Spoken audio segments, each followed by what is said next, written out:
Você já tentou fugir de algo que sabia lá no fundo que era a vontade de Deus para a sua vida? Talvez não fugindo para outra cidade, mas adiando uma decisão, ignorando uma voz interior ou escolhendo um caminho aparentemente mais fácil. Essa é a história de Jonas, um profeta chamado para uma missão grandiosa, mas que decidiu correr na direção contrária. E é justamente essa fuga que transformou sua trajetória em uma das narrativas mais impactantes da Bíblia, repleta de lições que continuam a falar conosco até hoje. Jonas não foi chamado para qualquer missão. Deus o enviou a Nínive, uma das maiores cidades da época, conhecida por sua maldade e violência.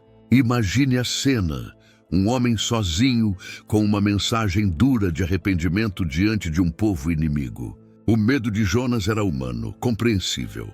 Quem de nós não se sentiria incapaz ou até injustiçado diante de um chamado tão difícil? Mas ao invés de enfrentar, Jonas escolheu fugir. Ele embarcou rumo a Tarsis, o extremo oposto do lugar para onde Deus o enviava. O profeta acreditou que poderia se esconder do Criador, como se fosse possível escapar dos olhos daquele que tudo vê. Essa tentativa de fuga é mais comum do que pensamos. Muitas vezes, sabemos o que Deus nos pede, mas preferimos seguir nossos próprios planos. E assim como Jonas, acabamos entrando em barcos que nos levam para longe do propósito divino. Mas Deus não desiste. Ele não abandonou Jonas à sua própria escolha. Uma grande tempestade veio sobre o mar, sacudindo o barco e colocando a vida de todos em risco. Era como se a criação gritasse para mostrar ao profeta que não há como fugir da missão que Deus nos confia. No meio da confusão, Jonas é desmascarado. O problema estava nele, no coração que preferiu desobedecer. E em um ato de desespero, ele pede para ser lançado ao mar. Aqui está um ponto que nos prende a essa história. Quando tudo parecia perdido, quando as águas o engoliam, Deus preparou um grande peixe para salvar Jonas. O que muitos veem como castigo, na verdade foi um livramento. Dentro do ventre, nas profundezas do mar, Jonas encontrou não a morte, mas a oportunidade de recomeçar. Ali, no escuro e no silêncio, ele fez a oração que mudou sua vida. Essa narrativa não é apenas sobre um homem que tentou fugir. É sobre um Deus que insiste, que não abre mão dos seus planos, que transforma até mesmo o erro em oportunidade de graça. Jonas descobriu que, ainda que tentemos escapar, o amor de Deus nos alcança onde estivermos, seja em terra firme, em alto mar ou até mesmo no ventre de um peixe. E é aqui que começa a grande lição para mim e para você. Quantas vezes já nos sentimos como Jonas, tentando escapar daquilo que Deus pediu? Quantas vezes fomos engolidos pelas consequências das nossas escolhas? A boa notícia é que, assim como Jonas teve uma segunda chance, também nós podemos nos levantar e viver aquilo que o Senhor sonhou para a nossa história. E essa é apenas a primeira parte de uma jornada fascinante. Porque a história de Jonas não termina no peixe, nem na sua fuga. Ela nos leva a ver como Deus pode usar até a fragilidade de um profeta para transformar uma cidade inteira e revelar ao mundo o seu imenso coração de misericórdia.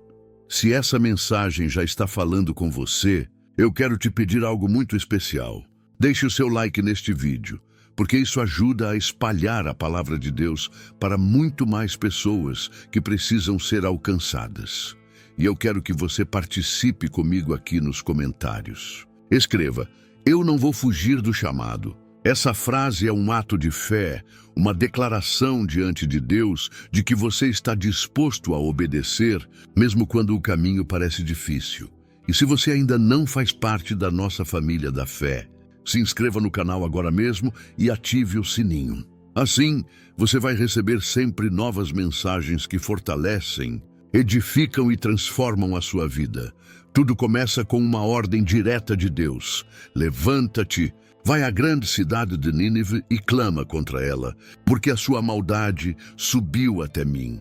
Essa frase foi dirigida a Jonas, mas ecoa até hoje em nossos corações, porque fala sobre algo que todos nós enfrentamos: o chamado inesperado de Deus. Não era um convite opcional, não era uma sugestão, era um comando. E mais, um comando desafiador. Nínive não era apenas uma cidade distante, era a capital do império inimigo, um lugar conhecido por sua crueldade e idolatria. Imagine ser enviado sozinho, sem exército, sem amigos, apenas com a palavra de juízo e arrependimento para proclamar diante de uma multidão hostil. É nesse ponto que sentimos o peso da história. Deus não chamou Jonas para algo confortável, mas para algo que confrontava seu medo, sua lógica e até mesmo seu patriotismo. Afinal, os ninivitas eram inimigos declarados de Israel. Por que Deus se importaria com eles? Por que enviar um profeta hebreu para anunciar salvação a quem merecia castigo? É aqui que já começamos a enxergar a grande lição. Os caminhos de Deus quase sempre nos surpreendem porque não seguem os padrões do nosso coração humano. Talvez você já tenha experimentado isso. De repente, Deus pede algo que parece impossível. Perdoar alguém que te feriu profundamente, falar de Jesus para uma pessoa que você nunca imaginou, abrir mão de um plano pessoal para seguir a direção do Espírito. O chamado inesperado é assim. Ele desestabiliza, tira do lugar confortável, abre espaço para algo maior do que nós mesmos. No caso de Jonas, a voz de Deus não veio em meio a trovões, mas em clareza. Ele sabia o que precisava fazer. O conflito não estava na ordem, mas em sua disposição de obedecer. E é aqui que nos identificamos profundamente com ele. Quantas vezes sabemos exatamente o que o Senhor está pedindo, mas tentamos argumentar, adiar ou simplesmente fugir? O inesperado de Deus sempre exige fé, porque nos leva além daquilo que conseguimos planejar ou controlar. Mas há também um detalhe poderoso. Deus escolheu Jonas. Ele poderia ter levantado qualquer outro profeta, poderia ter enviado alguém com mais coragem, mais disposição ou até mais compaixão. Mas foi Jonas o escolhido. Isso nos mostra que mesmo com nossas fraquezas e falhas, o Senhor insiste em nos incluir nos seus planos. Ele não procura os mais preparados, mas aqueles que, apesar da resistência inicial, ainda podem aprender a obedecer. E quando pensamos na cidade de Nínive, percebemos outra faceta do caráter de Deus. Enquanto os homens enxergavam apenas um povo cruel, ele via uma multidão necessitada de arrependimento. O chamado inesperado de Jonas não era apenas sobre sua missão pessoal, mas sobre revelar ao mundo que a misericórdia divina vai muito além do que conseguimos imaginar. O mais curioso é que, ao receber essa ordem, Jonas não questiona a Deus como Moisés fez diante da sarça ardente. Ele não discute como Gideão fez ao pedir sinais. Ele simplesmente se cala e decide fugir. E esse silêncio de Jonas é revelador. Às vezes não é a falta de fé que nos paralisa, mas a certeza do que Deus pediu. É como se Jonas dissesse para si mesmo: eu sei o que ele quer, mas não quero fazer. E já é aí que começa a sua jornada de fuga. Talvez você já tenha passado por algo semelhante. O chamado chegou, mas você preferiu correr na direção oposta. Pode ter sido uma oportunidade de servir, um ministério, um perdão, um testemunho. E como Jonas, você achou que poderia se esconder. Mas a verdade é que os chamados de Deus não desaparecem. Eles podem até ser adiados, mas continuam ecoando até que o coração esteja pronto para obedecer. Esse primeiro momento da história de Jonas nos confronta diretamente. O que Deus tem pedido de você que parece grande demais, difícil demais ou até injusto aos seus olhos. O chamado inesperado não é sobre capacidade, é sobre disposição. É sobre entender que quando Deus manda, Ele já preparou o caminho, mesmo que ainda não possamos ver, e essa é apenas a primeira parte da jornada de Jonas. Porque o chamado, que ele tentou evitar, se tornaria o ponto de partida para um dos encontros mais extraordinários da Bíblia. Um encontro entre a teimosia humana e a graça implacável de Deus. Se essa palavra falou com você, escreva nos comentários: eu não vou fugir do meu chamado. Essa é a sua declaração de fé diante do Senhor. Depois de ouvir claramente a ordem de Deus, Jonas toma uma decisão surpreendente. Ele não apenas hesita, não apenas questiona, mas escolhe fugir. O texto bíblico é direto. Jonas desceu a Jope, encontrou um navio que ia para Tarsis, pagou a passagem e embarcou para longe da presença do Senhor. Essa imagem é chocante, porque nos mostra um profeta que deliberadamente decide se afastar do Deus que o chamou. Não é um erro de distração, não é uma queda repentina, é uma escolha consciente de escapar. E aqui há uma quebra de expectativa poderosa. Afinal, profetas são homens conhecidos pela obediência, pela coragem de se levantarem contra reis, pela ousadia em proclamar a palavra mesmo sob risco de vida. Mas Jonas não é esse estereótipo. Ele é humano, falho, medroso. Isso nos conecta profundamente à sua história, porque revela que até os escolhidos por Deus podem ter momentos de fuga. A decisão de Jonas de ir para Tarsis não foi aleatória. Tarsis ficava na direção oposta a Nínive. Era, por assim dizer, o extremo do mundo conhecido na época. A distância não era apenas geográfica, mas espiritual. Jonas queria se colocar o mais longe possível daquilo que Deus havia ordenado. É como se ele dissesse: se for para obedecer, prefiro desaparecer. E aqui surge uma pergunta que ecoa em nós. Quantas vezes fazemos o mesmo? Talvez não embarquemos em um navio literal, mas embarcamos em desculpas, compromissos e escolhas que nos afastam do propósito. Fugimos quando sabemos que Deus pede santidade, mas preferimos continuar em hábitos antigos. Fugimos quando Ele pede perdão, mas preferimos guardar ressentimento. Fugimos quando Ele nos chama a servir, mas dizemos que não temos tempo. A fuga de Jonas é um reflexo das nossas fugas diárias. Mas é interessante notar um detalhe do texto. Jonas desce. Ele desce a Jope, desce ao navio, desce ao porão. A fuga sempre nos leva para baixo, sempre nos empurra para longe da presença de Deus. Essa descida física é também uma metáfora espiritual. Fugir do Senhor nunca nos eleva, nunca nos fortalece. Pelo contrário, nos esvazia, nos enfraquece, nos coloca em um lugar escuro e limitado. E por que Jonas fugiu? O texto não explica de imediato, mas mais tarde descobrimos que seu problema não era medo apenas. Era também resistência ao coração de Deus. Jonas sabia que se Nínive se arrependesse, Deus perdoaria. E ele não queria isso. Ele queria justiça, punição, destruição. Em outras palavras, Jonas fugiu porque não aceitava a graça de Deus para aqueles que considerava indignos. Essa revelação é profunda, porque mostra que a fuga nem sempre nasce de insegurança, mas também de orgulho. Essa parte da história também nos revela algo sobre a ilusão da fuga. Jonas achava que, ao se afastar fisicamente, poderia escapar espiritualmente. Mas é impossível fugir da presença de Deus. O salmista já havia declarado: para onde me ausentarei do teu espírito? Para onde fugirei da tua face? A presença de Deus é inescapável. Ele nos encontra em qualquer lugar, seja no templo, no deserto, no mar ou até no ventre de um peixe. E ainda assim, Deus permite que Jonas embarque. Ele não o impede na hora. Ele deixa o profeta seguir, porque muitas vezes o Senhor permite nossa fuga apenas para nos mostrar mais adiante que não há vida longe da sua vontade. Essa permissão não é aprovação, é amor pedagógico.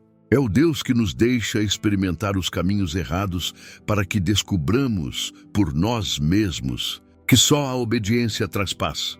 Talvez você se veja em Jonas, talvez esteja em um navio para Tarsis, tentando escapar daquilo que Deus te pediu. Talvez esteja descendo para longe da presença dele.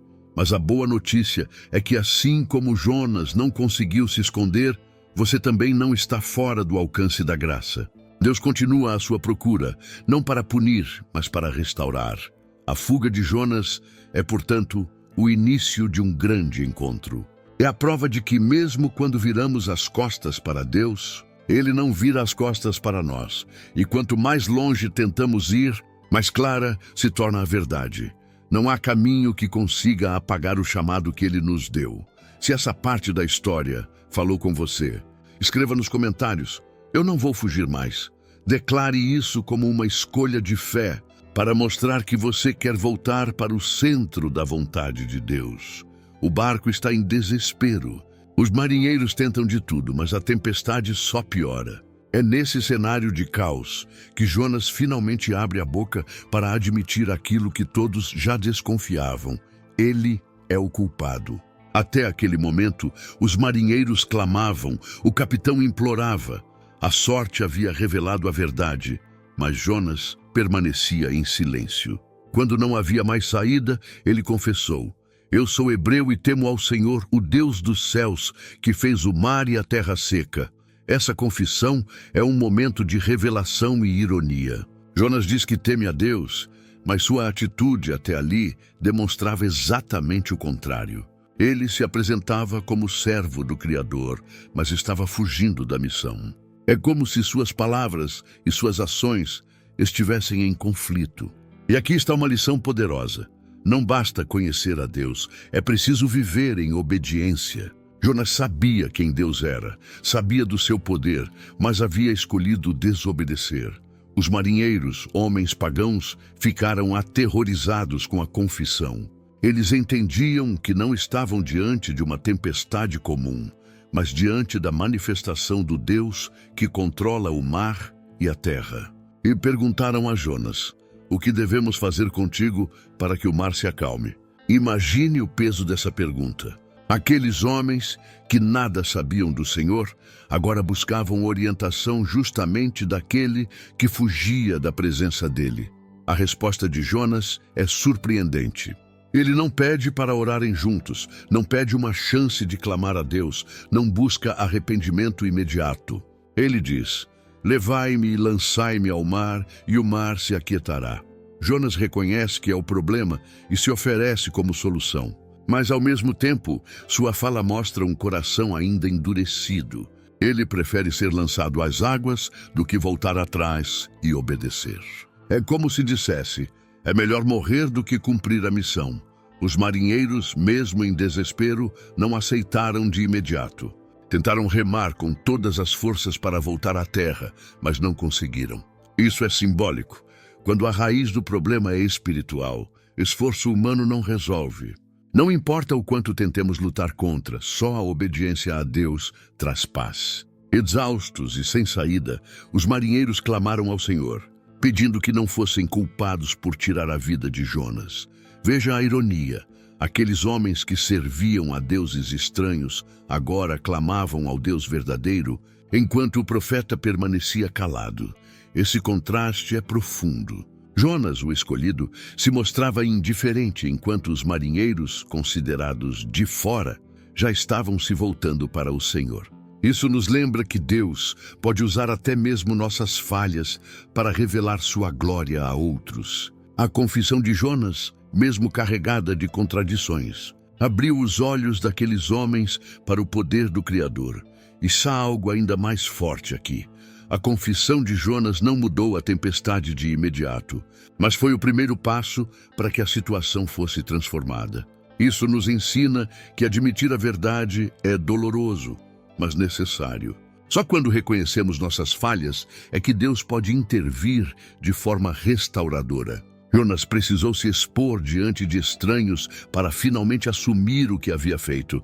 E nós? Quantas vezes precisamos parar de esconder, parar de justificar, parar de silenciar e simplesmente confessar diante de Deus e às vezes diante das pessoas que temos fugido? Talvez a sua tempestade não passe até que você confesse. Talvez seja esse o momento em que Deus está te chamando para admitir que você não está no controle, que errou, que precisa dele. A confissão não é sinal de fraqueza, mas o primeiro passo para a restauração. No caso de Jonas, sua confissão levou os marinheiros a conhecerem a Deus de uma forma que nunca tinham experimentado. Eles viram que o Senhor era soberano sobre o mar, que a tempestade obedecia ao seu comando e que mesmo um profeta em fuga não estava fora do alcance da sua vontade. É impressionante perceber que, no meio da desobediência de Jonas, Deus ainda estava salvando pessoas. E aqui está a pergunta que fica para nós: o que temos escondido? O que precisamos confessar diante de Deus? Jonas só encontrou o caminho da restauração quando teve coragem de admitir quem ele era e o que havia feito. Talvez hoje seja o seu momento de dizer: sim, eu tenho fugido, mas eu quero voltar. O momento chega. Depois de confessar sua culpa e reconhecer que era o motivo da tempestade, Jonas é lançado ao mar. Imagine a cena.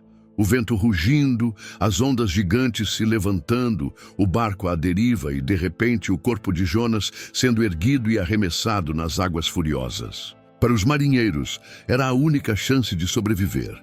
Para Jonas, era como mergulhar no abismo da própria escolha. Assim que ele toca as águas, algo inesperado acontece. O mar, que estava em fúria, começa a se acalmar.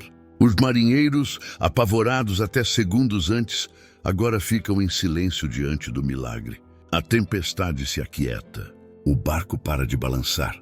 O perigo desaparece. Eles reconhecem: o Deus de Jonas é real, é poderoso e governa sobre todas as coisas. Tanto que oferecem sacrifícios e fazem votos ao Senhor. É impressionante. O ato de jogar Jonas ao mar resultou não apenas na salvação da tripulação, mas também na conversão de corações. Mas e Jonas? Enquanto o barco encontra paz, ele afunda. A sensação deve ter sido devastadora. A escuridão das águas se fecha sobre sua cabeça. O ar escapa dos pulmões. A correnteza o arrasta cada vez mais para o fundo. Aquele que havia tentado fugir da presença de Deus, agora sente o peso da distância, como se estivesse de fato sendo engolido pela morte. O silêncio do mar profundo contrasta com o barulho ensurdecedor da tempestade que ficou para trás. Esse mergulho é simbólico. Jonas não está apenas sendo engolido pelas águas, ele está mergulhando no resultado da sua desobediência. É como se cada onda fosse um lembrete. Fugir de Deus nunca nos leva a um lugar seguro. Sempre terminamos no abismo. Quantas vezes não vivemos isso na nossa própria vida? Tentamos seguir nossos caminhos, tomamos decisões contrárias à vontade de Deus e, de repente, nos vemos afundando em problemas, em situações que parecem não ter saída. Jonas, naquele instante, deve ter pensado que era o fim, que sua história terminaria ali, perdido no fundo do mar. Mas é justamente quando tudo parece acabado que Deus começa a escrever uma nova página. O Senhor havia preparado algo inusitado, extraordinário, para resgatar seu profeta: um grande peixe. Enquanto Jonas afundava, o plano de Deus já estava em movimento. Isso nos mostra que mesmo quando desistimos de nós mesmos, Deus ainda não desistiu de nós. O mergulho de Jonas nos ensina também sobre a profundidade da graça. Muitas vezes pensamos que o abismo é sinal do fim, mas na verdade pode ser o ponto de encontro com a restauração. O fundo do poço ou do mar não é o limite para Deus. Ele alcança até onde ninguém mais pode alcançar. Quando todos já tinham desistido de Jonas, o Criador preparava um milagre para salvá-lo. Mas antes da intervenção divina, é importante entender o que Jonas sentiu naquele mergulho. A Bíblia descreve mais adiante sua oração no ventre do peixe, e ali percebemos que ele tinha plena consciência de que estava descendo às profundezas. Ele fala de águas cercando sua alma, de algas enroladas em sua cabeça, de ter descido até os fundamentos dos montes. Esse mergulho foi real, físico e espiritual. Ele experimentou o peso da morte, a angústia da separação, a solidão das profundezas. E aqui há um paralelo poderoso com a nossa caminhada de fé. Muitas vezes, precisamos passar por abismos para reconhecer quem realmente está no controle. É no mergulho que percebemos nossa fragilidade. É no fundo que entendemos que não há saída humana. É na descida que descobrimos que só Deus pode nos levantar. O mergulho de Jonas não foi apenas uma consequência, foi também uma preparação. Porque somente alguém que experimenta o fundo pode valorizar de verdade a superfície. Enquanto o mar se acalmava na superfície, no fundo havia um homem sendo confrontado com sua própria limitação. E, no entanto, ali também havia esperança. Porque o mesmo Deus que trouxe a tempestade para confrontar Jonas foi o Deus que preparou o peixe para salvá-lo. Essa é a beleza da disciplina divina. Ela nunca tem como objetivo destruir, mas corrigir, restaurar e redirecionar. Talvez você, que está acompanhando essa mensagem, se sinta hoje como Jonas no meio do mergulho. Talvez esteja cercado por ondas de problemas, se sentindo sem ar, como se estivesse afundando cada vez mais. Mas eu quero te lembrar, mesmo que você esteja descendo, Deus já preparou algo para te resgatar. O abismo não é o fim. O mergulho pode ser, na verdade, o começo de uma nova história. E quando pensamos na imagem de Jonas caindo nas águas, não podemos deixar de lembrar de outro paralelo espiritual ainda mais profundo. Séculos depois, Jesus usaria o sinal de Jonas como profecia da sua própria morte e ressurreição. Assim como Jonas passou 3 dias e 3 noites no ventre do peixe, o Filho do Homem passaria 3 dias no coração da terra. O mergulho de Jonas aponta para o sacrifício de Cristo, que desceu até as profundezas da morte para que nós pudéssemos ser levantados para a vida eterna.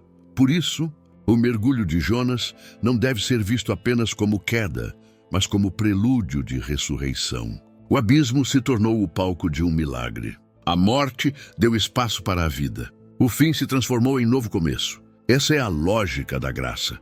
Aquilo que parecia ser derrota se torna a maior vitória. Quando Jonas afunda nas águas e parece não haver mais saída, algo completamente inesperado acontece. Um grande peixe, preparado pelo próprio Deus, o engole. A cena pode parecer estranha, mas ela carrega um profundo significado espiritual. Jonas não é devorado para ser destruído, mas para ser preservado. O ventre do peixe se torna, paradoxalmente, tanto uma prisão quanto um abrigo.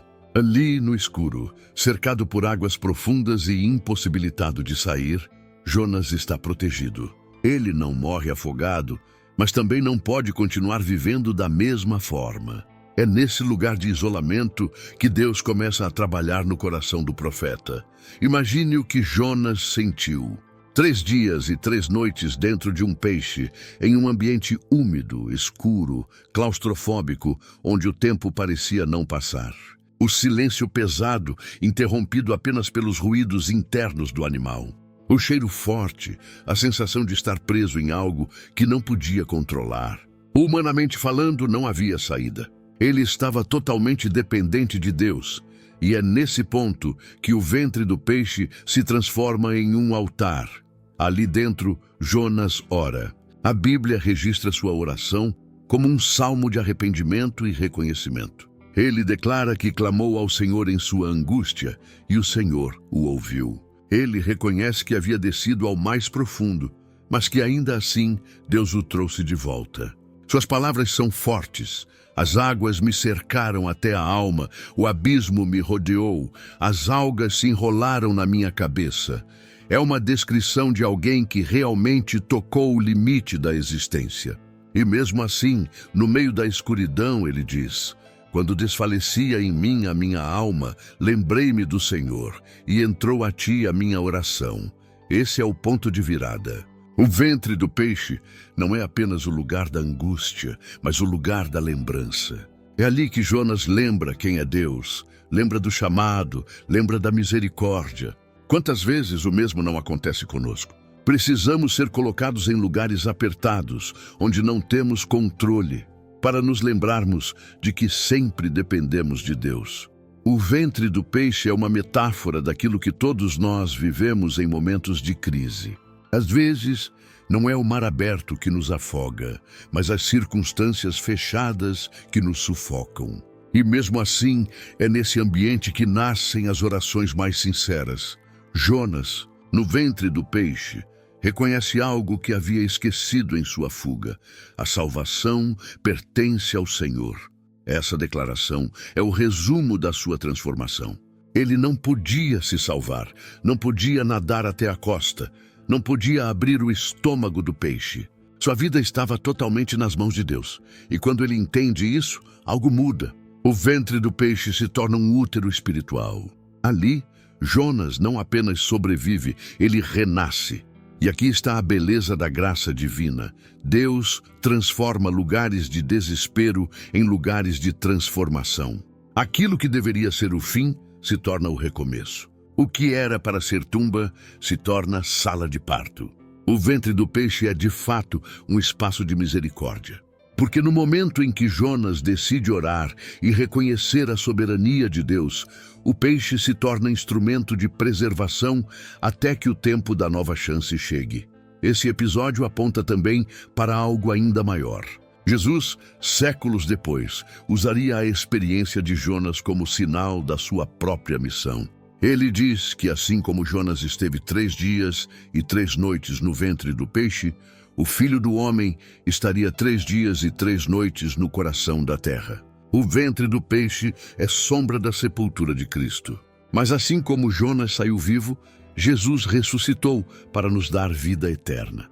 A história de Jonas não é apenas sobre disciplina, mas sobre profecia. E talvez você, ao ouvir isso, esteja vivendo o seu próprio ventre de peixe. Talvez se sinta preso em uma situação da qual não consegue sair, em um ambiente escuro, onde não há luz aparente. Talvez esteja sufocado, sem perspectiva, sem resposta. Mas a mensagem aqui é clara. Esse não é o fim. É um processo. O ventre que hoje parece prisão pode ser o mesmo que vai te levar à praia da restauração. No 3º dia, a Bíblia nos diz que o peixe vomitou Jonas em terra seca. Isso não aconteceu porque Jonas encontrou uma saída, mas porque Deus ordenou. Ou seja, o começo e o fim do processo estão totalmente nas mãos do Senhor. Não é você quem decide quando o peixe abre a boca. É Deus, e isso é libertador. Porque quando entregamos o controle, podemos descansar na certeza de que o tempo de Deus é perfeito.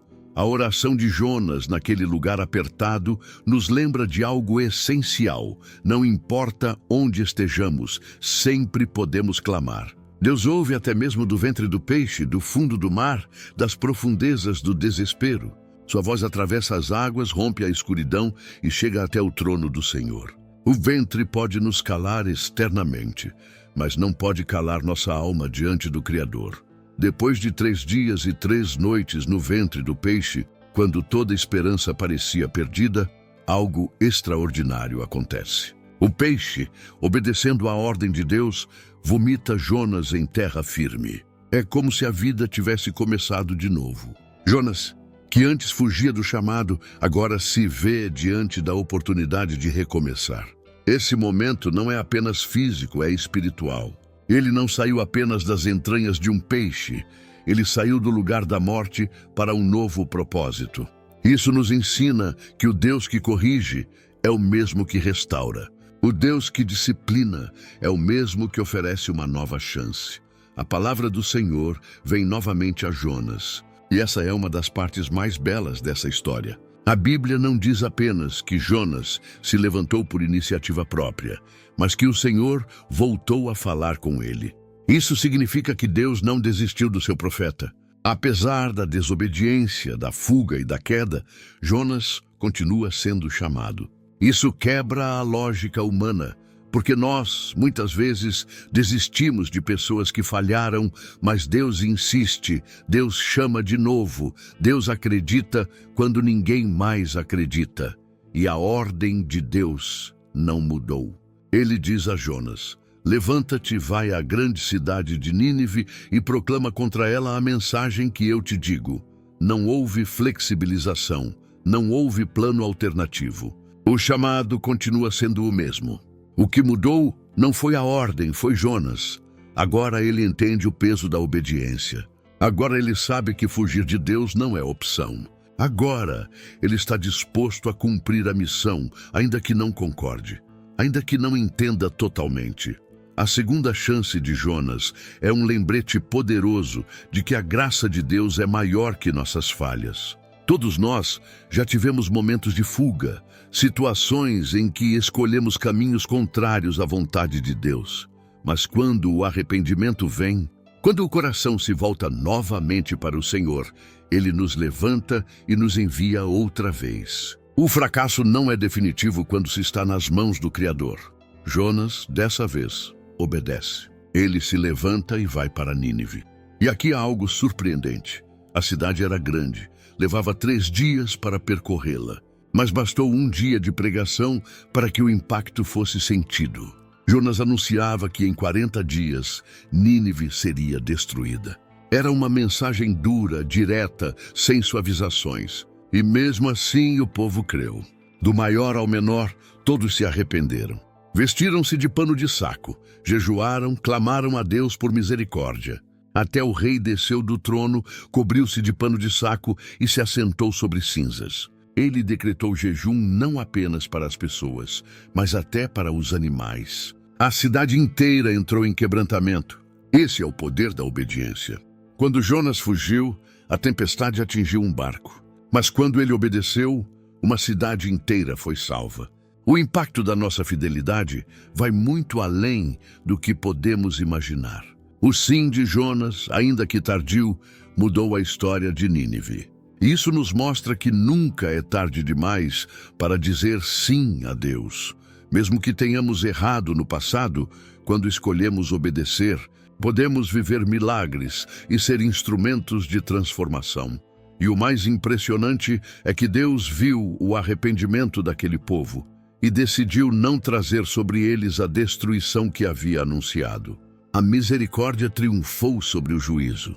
A palavra dura que Jonas anunciou gerou vida em vez de morte.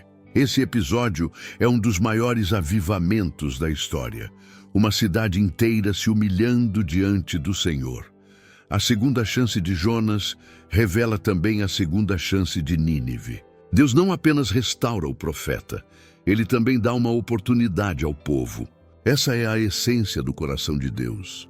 Ele não deseja a morte do pecador, mas que todos cheguem ao arrependimento. O que aconteceu em Nínive é um testemunho eterno de que a graça de Deus é capaz de alcançar até os mais distantes.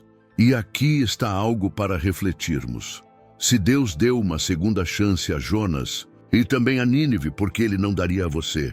Talvez você esteja se sentindo culpado, achando que falhou demais, que não merece mais nada. Mas a história de Jonas prova o contrário. Deus é especialista em recomeços. Ele pega o profeta desobediente e o transforma em instrumento de salvação. Ele pega uma cidade marcada pelo pecado e a veste de arrependimento. Ele pega histórias que pareciam condenadas e as reescreve com graça. A cena em Nínive é de arrependimento coletivo. Homens, mulheres, crianças e até animais entram em jejum e lamento.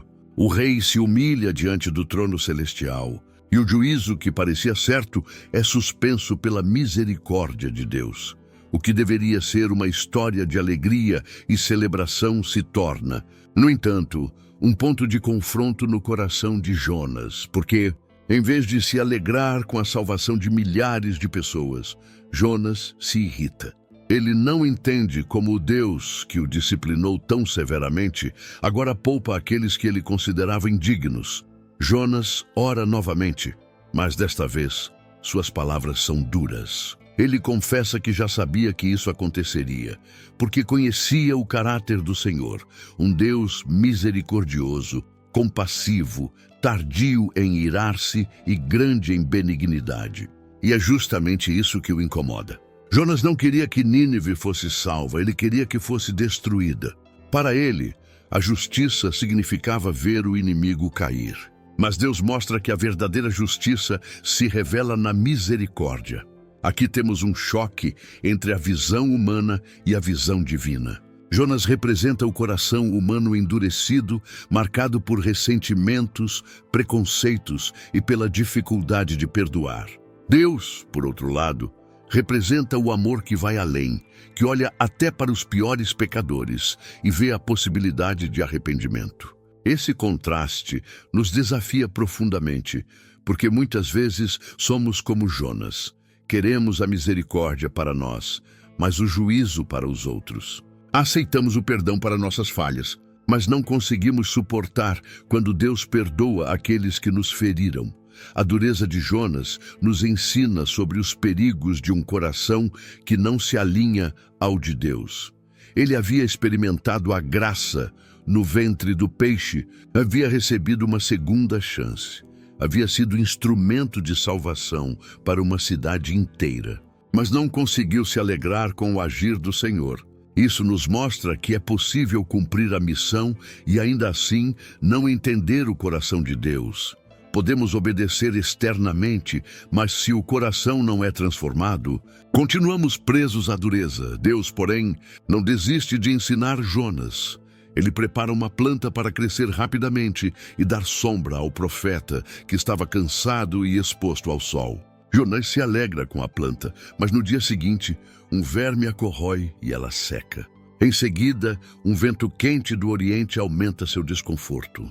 Jonas se entristece e até pede a morte. E é nesse momento que Deus traz a lição mais profunda. Ele mostra a Jonas que se ele teve compaixão por uma planta que não plantou, nem cuidou, quanto mais Deus não teria compaixão por uma cidade inteira, com mais de 120 mil pessoas que não sabiam discernir entre a mão direita e a esquerda. Essa é a essência do capítulo final de Jonas. Revelar o contraste entre a dureza humana e a compaixão divina. O profeta se preocupava com seu conforto, enquanto Deus se preocupava com vidas. Jonas chorava pela planta, enquanto Deus chorava por Nínive. O coração do profeta estava preso àquilo que era passageiro, enquanto o coração do Senhor estava voltado para o eterno. Essa tensão nos convida a refletir. Como está o nosso coração? Será que também nos alegramos mais com pequenas conquistas pessoais do que com a salvação de vidas? Será que estamos mais preocupados com nossa sombra do que com o destino eterno das pessoas ao nosso redor? A dureza de Jonas é um espelho que nos mostra a necessidade de alinharmos nossa visão com a de Deus. A compaixão do Senhor é radical. Ela alcança quem menos esperamos. Perdoa quem julgamos imperdoável, restaura quem acreditamos estar perdido. E se somos filhos desse Deus, precisamos aprender a enxergar como ele enxerga. A história de Jonas termina sem mostrar se o profeta mudou seu coração, mas ela deixa uma pergunta em aberto para nós. Vamos permanecer na dureza ou vamos abraçar a compaixão divina? Talvez você que está ouvindo essa mensagem tenha dificuldade de perdoar alguém, de desejar o bem para quem te feriu. Talvez se sinta como Jonas, incomodado porque Deus mostrou misericórdia a quem você achava indigno. Mas a verdade é que todos nós somos Nínive diante do Senhor. Todos nós precisamos da compaixão que não merecemos. Quando entendemos isso, fica mais fácil estender graça aos outros. A história de Jonas poderia ter terminado com sua missão cumprida em Nínive. Afinal, ele pregou, o povo se arrependeu e Deus poupou a cidade. Mas a narrativa vai além, porque o Senhor não queria apenas salvar Nínive, queria também trabalhar no coração do seu profeta. E é justamente isso que transforma essa história em uma lição eterna. O contraste entre Jonas e Deus é o que torna essa mensagem tão atual. Enquanto Jonas queria ver destruição, Deus queria conceder vida. Enquanto Jonas carregava amargura, Deus revelava compaixão. Enquanto o profeta se fixava em seus próprios sentimentos, o Criador mostrava sua preocupação com milhares de pessoas que estavam perdidas. Essa tensão atravessa os séculos e nos alcança hoje, porque todos nós podemos nos encontrar no lugar de Jonas. Pense nisso. Quantas vezes desejamos que a justiça de Deus se manifeste como castigo, quando, na verdade, ele prefere revelar sua justiça por meio da misericórdia? Quantas vezes preferimos segurar mágoas, alimentar ressentimentos e olhar para o outro com julgamento, esquecendo que nós também fomos alvos da graça? O coração humano, muitas vezes, é duro e seletivo. Mas o coração de Deus é amplo e cheio de amor. A lição eterna de Jonas é clara. A misericórdia de Deus é maior que nossos preconceitos, maior que nossa visão limitada, maior que nosso desejo de vingança. Ele vê o que nós não vemos, conhece o que não conhecemos e oferece perdão onde só enxergamos condenação. O profeta ficou preso ao fato de que Nínive era inimiga de Israel, mas Deus enxergava um povo inteiro clamando por uma nova chance, e essa lição vai ainda mais fundo. Jesus, ao falar sobre o sinal de Jonas, mostrou que a experiência do profeta apontava para a sua própria obra. Assim como Jonas passou 3 dias no ventre do peixe, o Filho do Homem passaria 3 dias no coração da terra. Mas ao contrário de Jonas, Jesus não fugiu da vontade de Deus, ele a cumpriu plenamente. Ele desceu às profundezas da morte para nos dar vida. Se Jonas é sinal de misericórdia, Cristo é a expressão plena dessa misericórdia. A história de Jonas também nos lembra que obedecer não é apenas cumprir uma ordem, mas se alinhar ao coração de Deus. Não adianta pregar sem compaixão, servir sem amor, obedecer sem transformação interior. Jonas obedeceu na prática, mas seu coração continuava distante da vontade do Senhor. E é isso que o final aberto do livro nos faz refletir. Será que aprendemos a lição? Será que vamos permanecer endurecidos ou vamos nos render ao amor que salva até os mais improváveis? O texto termina com a pergunta de Deus a Jonas sobre a cidade de Nínive, mas não traz a resposta do profeta. Essa ausência é intencional. É como se a Bíblia estivesse nos chamando para responder no lugar de Jonas. A história não fecha porque quem precisa dar o desfecho somos nós.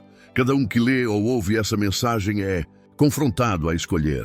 Vamos ser como Jonas ou vamos nos alinhar ao coração de Deus? Essa é a beleza da palavra.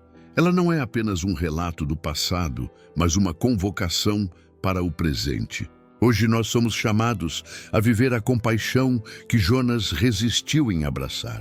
Somos convidados a olhar para os Nínives da nossa vida, aquelas pessoas difíceis, inimigos, traidores, ou até nós mesmos em nossas falhas, e estender a mesma graça que recebemos do Senhor. A lição eterna de Jonas é que ninguém está fora do alcance da misericórdia de Deus. Nem o profeta fujão, nem a cidade pecadora, nem você, nem eu. Se Deus alcançou Jonas no fundo do mar, se alcançou Nínive em meio ao pecado, Ele também pode alcançar a sua vida onde quer que você esteja. A mensagem é simples e poderosa. Enquanto houver arrependimento, haverá misericórdia.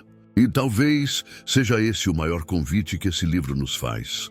Abandonar a dureza, deixar o orgulho e nos render à compaixão divina. Porque no final, não são os nossos sentimentos que definem o agir de Deus, mas é o amor dele que transforma nossos sentimentos. O que Jonas não entendeu, mas nós podemos entender hoje, é que a salvação do Senhor é para todos que creem, independentemente do passado. O livro de Jonas termina sem uma conclusão tradicional, sem um fechamento narrativo que nos diga o que o profeta fez depois da pergunta de Deus. E isso não é por acaso. Essa escolha literária deixa a porta aberta para que cada um de nós entre na história e seja confrontado com a mesma questão. O que faremos diante da compaixão divina? Esse final inacabado é, na verdade, um convite para que cada geração continue refletindo sobre o legado espiritual desse relato. O legado de Jonas começa com um alerta. Fugir de Deus nunca é uma solução. Podemos tentar escapar do chamado, ignorar a voz que nos direciona, ou até embarcar para um Tarsis distante, mas cedo ou tarde a realidade nos alcança. Jonas descobriu que a desobediência gera tempestades, não apenas para ele, mas para todos ao redor. Esse é um lembrete eterno de que nossas escolhas não afetam só a nós, mas também aqueles que estão perto. Viver em fuga nunca traz paz. A única paz verdadeira está em caminhar no centro da vontade de Deus. Mas o legado não é apenas de alerta, é também de esperança.